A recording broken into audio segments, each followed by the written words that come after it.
আমার নাম রিমি। 5 বছর আগে আমি বিয়ে করেছিলাম আমার জীবনের সবচেয়ে আপন মানুষটিকে, আদনানকে।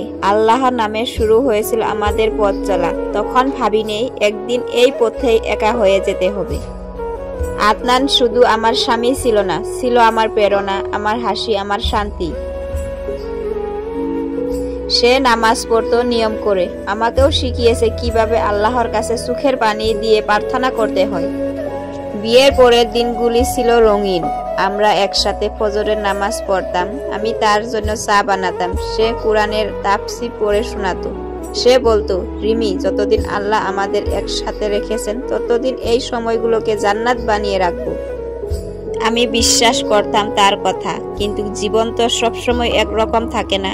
হঠাৎ একদিন আদনান অফিস থেকে ফিরে এসে বলল, আমার চাকরি চলে গেছে রিমি। আমি ওর চোখে অদ্ভুত ভয় দেখেছিলাম সেদিন। আমি ওর হাত ধরেছিলাম, বলেছিলাম, আল্লাহ বলেছেন চিন্তা করো না, নিশ্চয় তিনি ভালো কিছু রেখেছেন। তখনও বুঝিনি আদনান ভিতরে ভিতরে ভেঙে পড়ছে।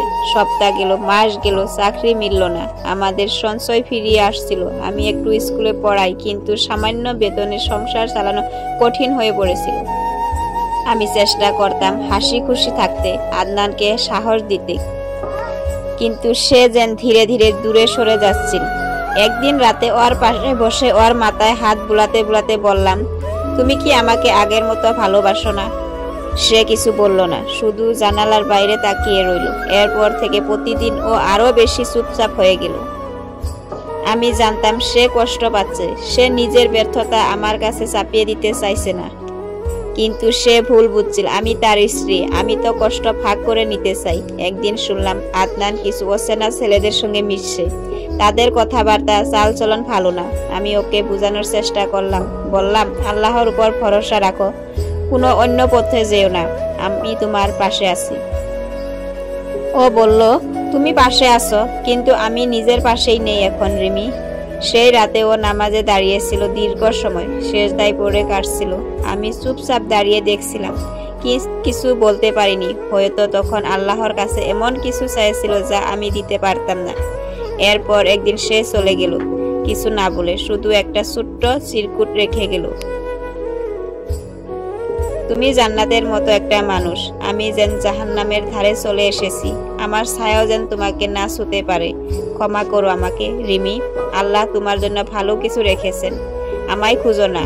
আমি ভেঙে পড়েছিলাম, আমি চিৎকার করেছিলাম নামাজের সেজদায় গিয়ে,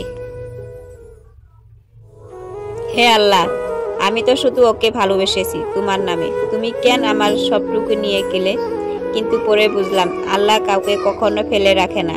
আদনান হয়তো হারিয়ে গেছে দুনিয়ার চোখে, কিন্তু হয়তো সে এখনো কোনো অন্ধকার পথ থেকে আলো খুঁজে ফিরছে। হয়তো সে এখনো আমাকে মনে করে, হয়তো তার সেজদায় ভিজে আছে চোখের পানিতে।